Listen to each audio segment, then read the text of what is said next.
નમસ્કાર દર્શક મિત્રો, હું છું એન્કર અર્પિતા પટેલ। દેશભરના તાજા અને સચોટ સમાચાર આપણી ભાષામાં જોવા માટે A1 અભિક્રાઇમ ન્યૂઝમાં આપનું હાર્દિક સ્વાગત છે।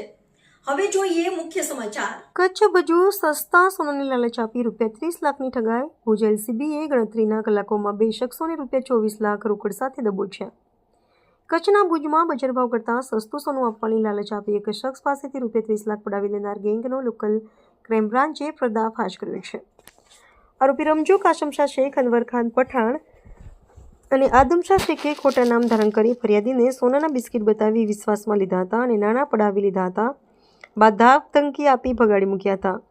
LCBએ બાતમીના આધારે ત્વરિત કાર્યવાહી કરી રમજુ શેખ અને આદમશાહ શેખને ઝડપી પાડી તેમની પાસેથી ₹24 લાખની રોકડ, મોબાઈલ અને બલેનો ગાડી સહિતનો મુદ્દામાલ જપ્ત કર્યો છે, જ્યારે અન્ય એક આરોપીની શોધખોળ શરૂ કરી છે। રિપોર્ટર ભરત ઠાકોર, કચ્છ।